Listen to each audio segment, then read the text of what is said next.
എൻ്റെ പേര് അൽഫോൺസ. സാക്ഷ്യം പറയാൻ അച്ചടിച്ചതിന് മുമ്പ് പറഞ്ഞിരുന്നു. എനിക്ക് 15 വർഷമായിട്ട് ശ്വാസം മുട്ടും, അലർജി, തൂമ്പൽ ഇതെല്ലാം ഉണ്ടായിരുന്നു.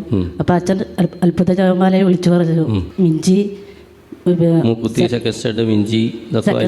രണ്ടെണ്ണം ഉണ്ടായിരുന്നു, എല്ലാം ഊരി മാറ്റിയപ്പോൾ ഇതെല്ലാം മാർക്കിട്ടി. നല്ലൊരു കൈയുടെ കൊടുത്തേ കണ്ടോ, മനസ്സിലായി? നിങ്ങൾ കണ്ടില്ലേ? അച്ഛൻ പറഞ്ഞില്ല, ഇവിടെ അൽഫോൺസ എന്ന മകള് ഇത്രയും വലിയ അനുഗ്രഹം കിട്ടിയിട്ട് ഇതുവരെ ആൾക്കാർ കയറി സാക്ഷ്യം പറഞ്ഞിട്ടില്ല. അൽഫോൺസി കിട്ടിയ അനുഗ്രഹം ഇതാണ്. 15 വർഷമായി തുമ്മല്, ജലദോഷം, മൂക്കൊലിപ്പായിരുന്നു. അച്ഛൻ അത്ഭുതമായി വിളിച്ചു വന്ന് മൂക്കുത്തി, സെക്കൻഡ്, മിഞ്ചി ഇതൊക്കെ കഴിച്ചു മാറ്റുക, ശരീരത്തിൽ പച്ചകുത്തിയവർ പോയി കുമ്പസാരിക്കുക, പിന്നെ പുരുഷന്മാർ കാത് കുത്തിയിട്ടുണ്ടെങ്കിൽ അതൊക്കെ കഴിച്ചു മാറ്റുക. ഇതൊക്കെയാണ് നമ്മൾ പറയുന്ന കാര്യങ്ങൾ. ഇത് കേട്ടപ്പോൾ ചേച്ചി അങ്ങനെ ചെയ്തു, അവിടെ ആ രോഗവും മാറി കിട്ടിയിട്ടുണ്ടോ?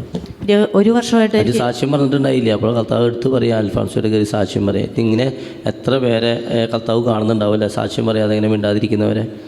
ഒരു വർഷമായിട്ട് എനിക്ക് രക്തത്തിൽ രക്തവാദമായിരുന്നു. അപ്പം അച്ഛൻ അത്ഭുത ജപമാലയിൽ ഒരു പ്രാവശ്യം വിളിച്ചു പറഞ്ഞു 33 പ്രാവശ്യം വിശ്വാസ പ്രമാണം ചൊല്ലി പ്രാർത്ഥിക്കാം. ഞാൻ അങ്ങനെ ഒരു നിയോഗം വെച്ചു 33 ദിവസം ഇങ്ങനെ ചൊല്ലി. അപ്പോൾ എൻ്റെ അരയ്ക്ക് താഴോട്ട് ഭയങ്കര ഭാരമായിരുന്നു. നടക്കാൻ പറ്റൂല. കസാരയിൽ ഇരുന്നാലോ കിടന്നാലോ എനിക്ക് കാല് ശരിക്കും കുത്തി നടക്കാൻ പറ്റൂല. അപ്പോൾ ഇത് ഈ 33 പ്രാവശ്യം ഇത് ചൊല്ലിയായി പിന്നെ എനിക്ക് മാറിക്കിട്ടി. അതും മാറിക്കിട്ടി. കരങ്ങളടിച്ച് നന്ദി പറഞ്ഞു കണ്ടോ. അത് എത്ര വർഷമായിട്ടുള്ളതാ രക്തവാദം? 1 വർഷമായി. പക്ഷേ ഉപ്പുറ്റുവേദനയായിരുന്നു ആദ്യം. പക്ഷേ രക്തം നോക്കിയപ്പം ESR കൂടുതലായിരുന്നു. പിന്നെ എൻ്റെ മോന് വേണ്ടിയായിരുന്നു. അവന് മൂത്രം തുള്ളിയായിട്ട് പോവുമായിരുന്നു.